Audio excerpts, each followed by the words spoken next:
You have to make sure that you're putting yourself in a position to protect your money, know where everything is going, know what's going on. Don't just leave everything for them to handle. No, you have to be hands-on in your business. That's how a lot of guys got back in the days.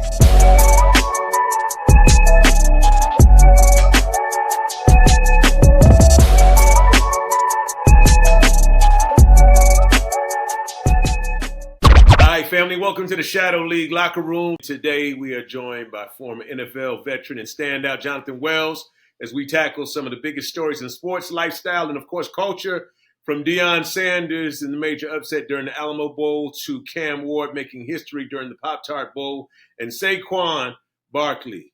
Could he possibly make real history as well? Jay Wells, are you ready though? Ready to go, baby. Let's do it. Let's do it. All right, man. Let's kick things off, man. Of course, this was trending. The Buffaloes go into San Antonio for the Alamo Bowl and lose, of course, to BYU. They didn't deliver. BYU's defense was dominant, man. L.J. Martin rushed for 93 yards and 2 touchdowns. Retzlaff passed for 151 yards. And, of course, Colorado with Shedeur had, a bit of a mixed performance. Shedeur Sanders, 208 yards, 2 touchdowns, 2 interceptions. Travis Hunter, of course, the Heisman Trophy winner, did his thing and had a solid game. 106 receiving yards and a touchdown, but it couldn't turn the tide, man. So from what you know, Jay, what went wrong? Everything went wrong. to tell him about the score. Like I said, Okay. man, listen, I actually, this is the first Colorado game that I actually watched. And they got dominated from the very beginning. Like, this game was not close. BYU had a great game plan. Like you said, their defense was flying around. They had Shador bottled up. I think Hunter got loose on one big play, but other than that, he really didn't have an effect in the game. It was just a great plan by BYU. You got to salute BYU, their coaching staff and their players. Everybody played for Colorado, so there's literally no excuses. But BYU was just a better team, and they went out there and handled business. Yeah, and BYU has been, was at the head of the conference for quite some time this year. So they definitely showed up and showed out, man. As far as these coaching changes, so the offensive line coach, Phil Lodeholt, he's going to Mississippi State along with the defensive ends coach, Vincent Dancy. Now, Vincent Dancy was, of course, the head coach at Mississippi Valley State. So this is a big opportunity for him to return home and get it in that way. Do you consider this to be a blow to the coaching staff at Colorado?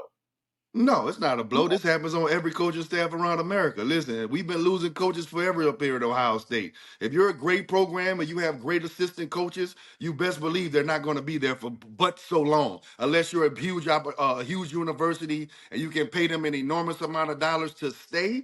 You're going to lose talent in this game. Nick Saban has forever had to replace great coaches, and he's done it well, still won championships. So this shouldn't affect him at all. He should be able to get somebody in there and get the job done.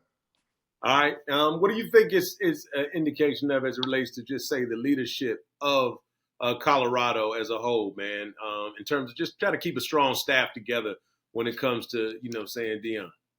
Like I said, I don't think it's going to be hard. They have something going. They've been going. They're trending in the right direction as a university. Obviously, it's an exciting university to play for with all of the extra stuff that comes along with it besides football. Like I said, I don't think he's going to have any problem getting somebody that wants to come in there and coach these young men and continue to try to get better for the University of Colorado. So I think they'll be just fine. They just got to continue to dig, and he'll make a good decision, I'm sure. Yeah. Switching gears, man, of course, with this being the final game, Travis Hunter announced that he was going to sign with Young Money, with Lil Wayne's Agency. agency. Yeah. So, I mean, Jay, I know you very familiar. His hometown, his homegrown. This is a big coup for Wayne now. I must say, it's a huge coup for him. But what do you think about that? Them joining forces in that capacity. Is that a good move for Travis Hunter right now, where he's at in his career? Or is it going to be reminiscent of Master P and Ricky Williams? Let's Listen, talk about it. Obviously, Travis feels comfortable with him, and let's be clear, Lil Wayne is not going to be taking care of any of the business. It's going to be the lawyers that Lil Wayne has under Yeah, his sports agency. So I think he's going to be just fine. He just has to do like he's doing with any other agency. Listen, they all do what they got to do behind the scenes. You have to make sure that you're putting yourself in a position to protect your money, know where everything is going, know what's going on. Don't just leave everything for them to handle. No, you have to be hands on in your business. That's how a lot of guys got back in the day. So I'm hoping that, obviously he probably has a great supporting cast around him as far as mentors. yeah, So I'm sure they'll be yeah. able to walk him through it, and hopefully he doesn't have a horror story like a lot of guys back in the day. You know what's kind of interesting is that he had Wayne at the Heisman Trophy ceremony, and he was saying that he wasn't really familiar with Wayne, and that his girl introduced him. And I'm like, wait, it goes from 0 to 100 Real quick. real quick. I mean, I wouldn't expect Jay. All I'm saying is I was just a little surprised. Hey, great move for Lil Wayne, getting your agency off the ground. You know what I'm saying, and stepping out there with a dominant player. But it just was No, unexpected it, on it that. was definitely unexpected, but well, I guess when you saw him at the Heisman Trophy Award with him, I guess maybe it wasn't unexpected. You know what I'm saying? So obviously they've been able to build that type of bond over the last couple of years, and he's comfortable with Wayne, being over his money. So we'll see how it works out. But I wish him well. Like I said, I never want anybody to have any horror stories after football. So hopefully he has the right people in place and he'll take care of his bread. And I'm sure he will. He seems like a great young Yeah, man, and I'm sure he'll take care of business. no question, man. Talking about the NFL, man, of course, Saquon Barkley has been, you know what I'm saying, a major conversation piece this season. He became the ninth player in history to rush for 2,000 yards in a season, 100 yards away from breaking Eric Dickerson's record. But he's not expected to play much or at all in the last game of the season, man. Now, do you think that this is smart? You know what I'm saying? Are they holding them to make sure that they're good? What are your thoughts on that, Jay? I think you gotta let him get that record. This record's been held for a long time. He's right there, 100 yards away. I know they're looking at the playoffs, but man, you got to try to let him get that record. In my personal opinion, man, 2,100 yards does not happen often. He has a chance to become the number one guy, the all-time single season leading rusher, and I definitely hope that they let him get it because he's had a hell of a year. Yeah, he definitely has. We're going to get to another aspect of that in this fair or foul segment, man. So first off, all eyes on Deion Travis Hunter. They fell short 36-14 to BYU. Fans were angry that the hype was around Colorado, not BYU, and the commentators seemed to focus more on Prime and not BYU.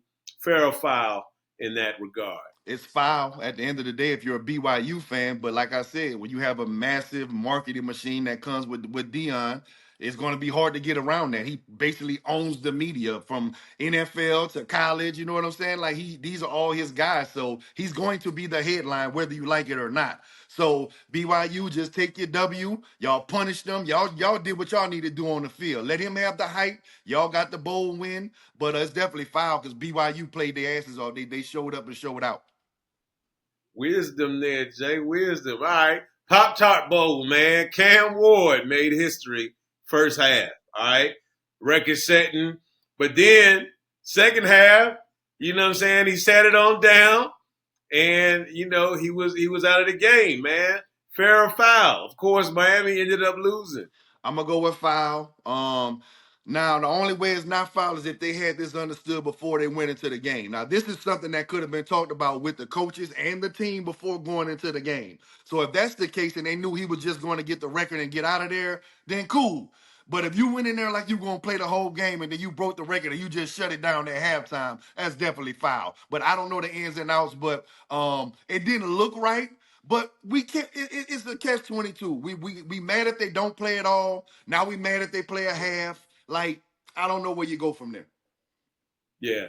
Well, it wouldn't have been foul, I'm sure, if they would have won as well. It would have just been like, hey, man, he sailed off into the sunset. But, I told you we needed to touch on this, man. Saquon Barkley, Eric Dickerson. He don't want Saquon to break that record. All right. He told USA Today, people who say records are meant to be broken don't have records. I thought that was pretty slick.